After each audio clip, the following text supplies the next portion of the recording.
बिस्मिल्लाहिर्रहमानिर्रहीम। अस्सलाम वालेकुम। हम सॉल्व कर रहे हैं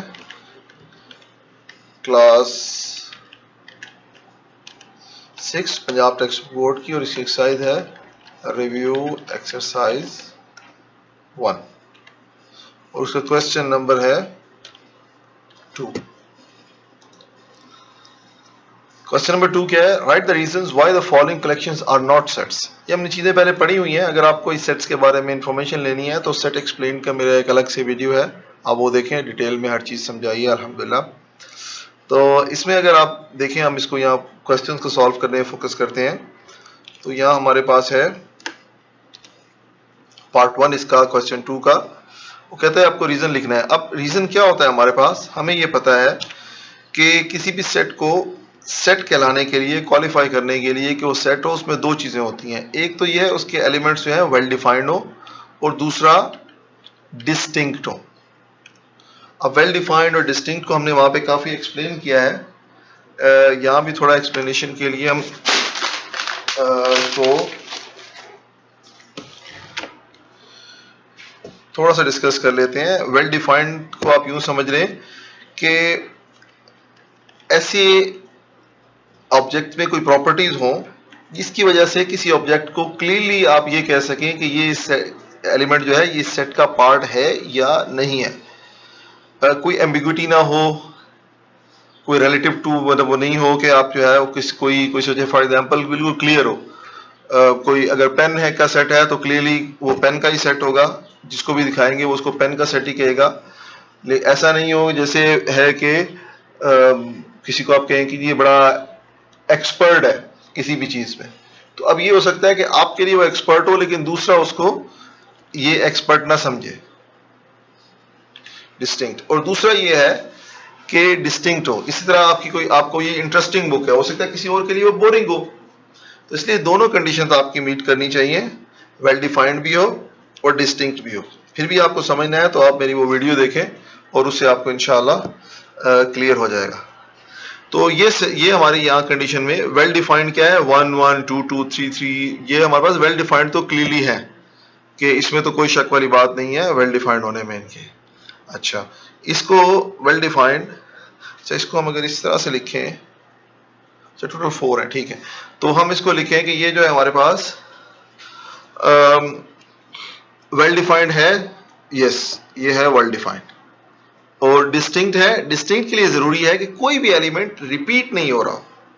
यहां पे हमें नजर आ रहा है कि ये 1 रिपीट हो रहा है, फिर 2 रिपीट हो रहा है, फिर 3 रिपीट हो रहा है, तो इसलिए ये डिस्टिंक्ट नहीं है। तो हम क्या कहेंगे कि ये जो है सेट नहीं है। किस वजह से?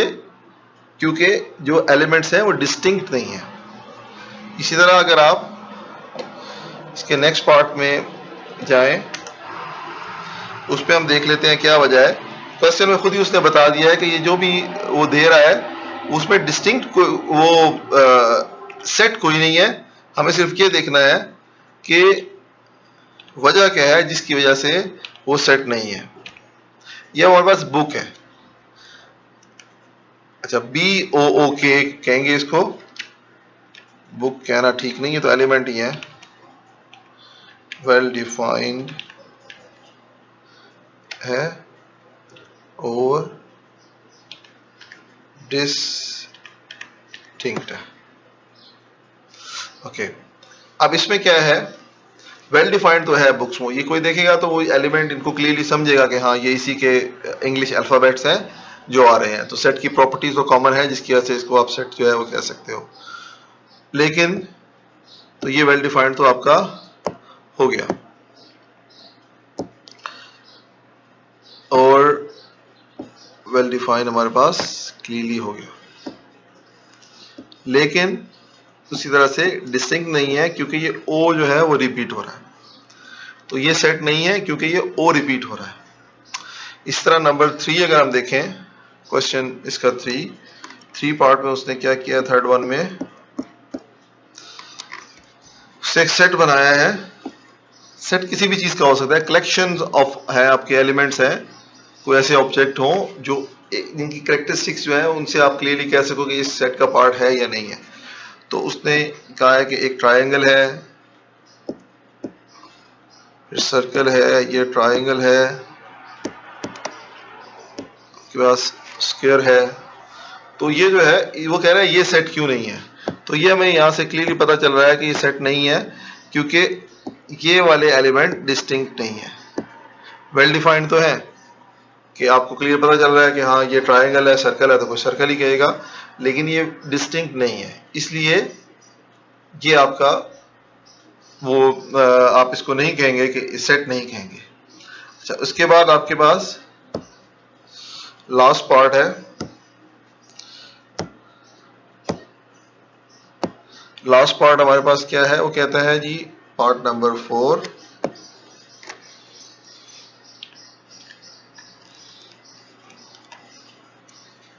पार्ट नंबर 4 है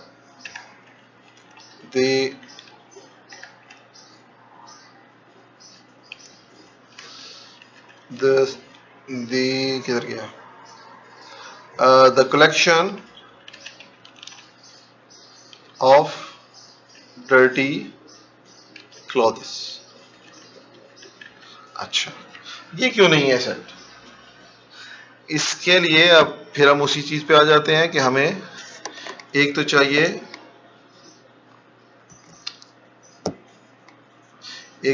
कि ये हमारे पास वेल डिफाइंड हो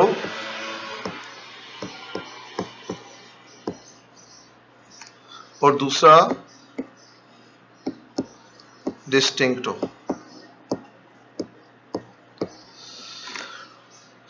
अब इस केस में क्या है हमारे पास, क्या ये वेल डिफाइंड है, क्या ये डिस्टिंक्ट है?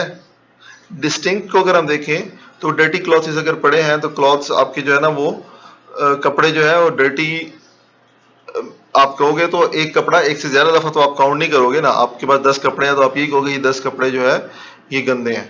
तो ये डिस्टिंक्ट वाली कंडीशन तो आपकी ये जो है वो मीट कर जाएगा, लेकिन क्या वेल डिफाइंड है? हो सकता है कोई एक आदमी कहे ये कपड़े गंदे हैं, दूसरा कहे नहीं गंदे नहीं है। तो ये तो पर्सन टू पर्सन जो है वो वेरी करेगा अपनी अंडरस्टैंडिंग और अपने लेवल के हिसाब से कि किस लेवल के को आप गंदा कहोगे, किसको नहीं कहोगे। तो इसलिए ये वेल डिफाइंड नहीं है, इसके ऊपर क्लियर नहीं है, इसके ऊपर बहस होगी या जो होगा, लेकिन ये कि ये वेल डिफाइंड की उसको जो है क्राइटेरिया मीट नहीं करेगा। तो इस तरह ये हमारा क्वेश्चन 2 सॉल्व हो गया। नेक्स्ट क्वेश्चन के लिए आप नेक्स्ट वीडियो देखें। मजीद वीडियोस और फ्री हेल्प के लिए विजिट करें हमारी वेबसाइट mathpk.com और हमारा यूट्यूब चैनल सब्सक्राइब करना और बेल आइकन दबाना मत भूलें ताकि आपके सवालों के जवाब आपको टाइम पर मिलते रहें। अल्लाह हाफिज।